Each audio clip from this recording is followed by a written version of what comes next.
Carrot ಹಲ್ವಾನ try ಮಾಡಿರ್ತೀರಾ, ಆದರೆ ಈ ರೀತಿ ಒಂದು ಖಾರ ರೆಸಿಪಿ ಕ್ಯಾರೆಟಿಂದ ಯಾವ ರೀತಿ ಮಾಡೋದು ಅಂತ ತೋರಿಸ್ಕೊಡ್ತೀನಿ. ಈಗ ಕ್ಯಾರೆಟ್ನ ನಾನು ತುರಿದ್ಬಿಟ್ಟು ಇಟ್ಕೊಂಡಿದ್ದೀನಿ.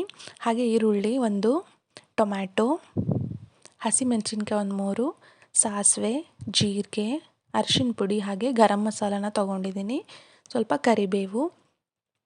ಈಗ ಮೆಣಸಿನ್ಕಾಯಿನ ಕುಟ್ಟೋ ಕಲ್ಲಲ್ಲಿ ಹಾಕ್ಕೊಂಡು ಕುಟ್ಕೋತಾ ಇದ್ದೀನಿ. ನಿಮಗೆ ಖಾರ ಸ್ವಲ್ಪ ಜಾಸ್ತಿ ಬೇಕು ಅನಿಸಿದ್ರೆ ಮೆಣಸಿನ್ಕಾಯಿ ಕ್ವಾಂಟಿಟಿನ ಜಾಸ್ತಿ ಮಾಡ್ಕೊಳ್ಳಿ. ಖಾರ ಜಾಸ್ತಿ ಬೇಡ ಅನಿಸಿದ್ರೆ ಸ್ವಲ್ಪ ಕಮ್ಮಿನೇ ಹಾಕ್ಕೊಳ್ಳಿ, ನಡೆಯುತ್ತೆ. ಕೂಟಿಟ್ಕೊಂಡಿದ್ದೀನಿ. ನಂತರ ಇದಕ್ಕೆ ನಾನು ಒಂದು ಪಾತ್ರೆನ ಬಿಸಿ ಮಾಡೋಕ್ಕೆ ಇಟ್ಕೊಂಡಿದ್ದೀನಿ. ಪಾತ್ರೆ ಬಿಸಿಯಾದ ನಂತರ ಎಣ್ಣೆನ ಹಾಕಿ, ಎಣ್ಣೆ ಕಾದ ನಂತರ ಅದಕ್ಕೆ ಸಾಸಿವೆ ಮತ್ತು ಜೀರಿಗೆನ ಸೇರಿಸ್ಬೇಕು. ಸಾಸಿವೆ ಜೀರಿಗೆ ಚಟಪಟ ಅಂತ ಸಿಡಿಬೇಕು ಸ್ವಲ್ಪ, ಅಂದರೆ ಫ್ಲೇವರ್ ಚೆನ್ನಾಗಿ ಬರುತ್ತೆ ರೆಸಿಪಿಗೆ. ಹಸಿಯಾಗಿ ಉಳ್ಕೊಂಡ್ರೆ ಅಷ್ಟೊಂದು ಚೆನ್ನಾಗಿ ಬರಲ್ಲ ಫ್ಲೇವರು. ಅದಕ್ಕೆ ಸ್ವಲ್ಪ ಅದು ಸಿಡಿದ ನಂತರ ಜಜ್ಜಿಟ್ಕೊಂಡಿದ್ವಲ್ಲ ಹಸಿಮೆಣಸಿನ್ಕಾಯಿ, ಅದನ್ನು ಸೇರಿಸ್ತಾ ಇದ್ದೀನಿ. ನಾನು ಮೊದಲಿಗೆ ಹಸಿಮೆಣಸಿನ್ಕಾಯಿನೇ ಹಾಕೋತಾ ಇದ್ದೀನಿ, ಯಾಕಂದರೆ ಎಣ್ಣೆಯಲ್ಲಿ ಚೆನ್ನಾಗಿ ಖಾರ ಬಿಟ್ಕೊಂಡ್ರೆ ಪಲ್ಯ ಚೆನ್ನಾಗಿ ಬರುತ್ತೆ ಅಂತ. ಕ್ಯಾರೆಟಿಂದ ಪಲ್ಯ ಮಾಡೋದನ್ನು ತೋರಿಸ್ತಾ ಇದ್ದೀನಿ. ಈ ರೀತಿ ಚೆನ್ನಾಗಿ ಎಣ್ಣೆಯಲ್ಲಿ ಸ್ವಲ್ಪ ಫ್ರೈ ಆಗಬೇಕು. ನೋಡಿ, ಖಾರ ಎಲ್ಲ ಬಿಟ್ಕೋಬೇಕು. ಖಾರ ಬಿಟ್ಕೊಂಡ ನಂತರ ನಾವು ಇದಕ್ಕೆ ಉಳಿದಿರೋ ಇಂಗ್ರೀಡಿಯೆಂಟ್ಸ್ನ ಸೇರಿಸ್ತಾ ಹೋಗಬೇಕು. ಈಗ ಆನಿಯನ್ ಸೇರಿಸ್ತಾ ಇದ್ದೀನಿ. ಈರುಳ್ಳಿನ ಹಾಕ್ಕೊಂಡು ಚೆನ್ನಾಗಿ ಮಿಕ್ಸ್ ಮಾಡ್ಕೊಳ್ಳಿ.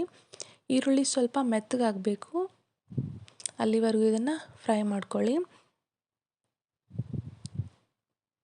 ತುಂಬ ಚೆನ್ನಾಗಿ ಬರುತ್ತೆ ರೆಸಿಪಿ, ಟ್ರೈ ಮಾಡಿ ನೋಡಿ.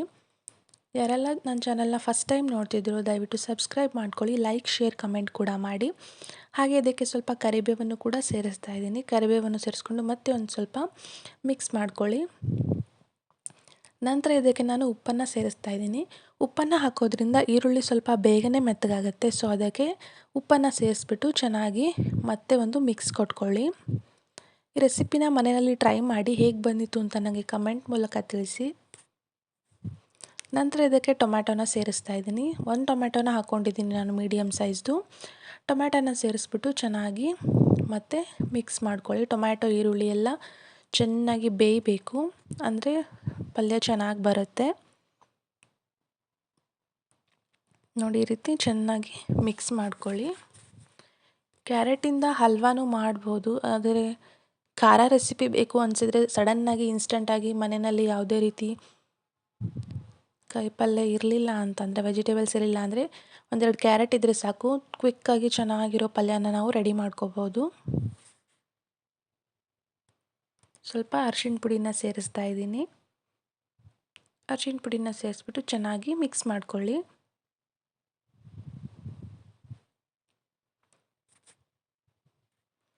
ಮಿಕ್ಸ್ ಮಾಡಿಕೊಂಡು ನಂತರ ಮತ್ತೆ ಇದಕ್ಕೆ ನಾನು ಸ್ವಲ್ಪ ಗರಂ ಮಸಾಲಾನು ಕೂಡ ಸೇರಿಸ್ತಾ ಇದ್ದೀನಿ. ನೋಡಿ, ಇಷ್ಟು ಒಂದು ಅರ್ಧ ಟೇಬಲ್ ಸ್ಪೂನಷ್ಟು ಗರಂ ಮಸಾಲಾನ ಸೇರಿಸ್ಬಿಟ್ಟು ಮತ್ತೆ ಚೆನ್ನಾಗಿ ಮಿಕ್ಸ್ ಮಾಡ್ಕೋತಾ ಇದ್ದೀನಿ. ಎಲ್ಲ ಮಸಾಲೆಗಳು ಈರುಳ್ಳಿ ಮತ್ತು ಟೊಮ್ಯಾಟೊ ಜೊತೆ ಚೆನ್ನಾಗಿ ಬೆರಿಬೇಕು, ಹಾಗೆ ಮಿಕ್ಸ್ ಮಾಡ್ಕೊಳ್ಳಿ. ನಂತರ ಇದಕ್ಕೆ ನಾನು ತುರಿದಿಟ್ಕೊಂಡಿದ್ನಲ್ಲ ಕ್ಯಾರೆಟು, ಆ ಕ್ಯಾರೆಟ್ನ ಸೇರಿಸ್ತಾ ಇದ್ದೀನಿ. ಕ್ಯಾರೆಟ್ನ ಹಾಕಿಬಿಟ್ಟು ಚೆನ್ನಾಗಿ ಇದನ್ನು ಮಿಕ್ಸ್ ಮಾಡ್ಕೋಬೇಕು. ಎಲ್ಲ ಮಸಾಲೆನೂ ಕ್ಯಾರೆಟ್ ಜೊತೆ ಚೆನ್ನಾಗಿ ಮಿಕ್ಸಪ್ ಆಗಬೇಕು, ಅಲ್ಲಿ ತನಕ ಇದನ್ನು ಚೆನ್ನಾಗಿ ಮಿಕ್ಸ್ ಮಾಡ್ಕೊಳ್ಳಿ.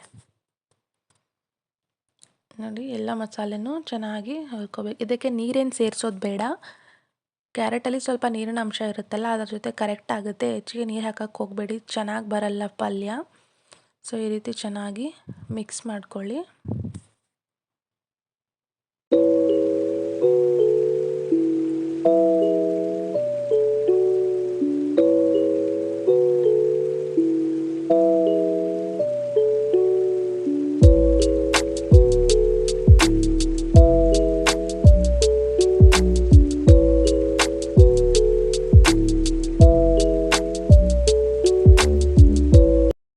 ಈಗ ಸ್ವಲ್ಪ ಕೊತ್ತಂಬರಿ ಸೊಪ್ಪನ್ನ ಸೇರಿಸ್ತಾ ಇದ್ದೀನಿ.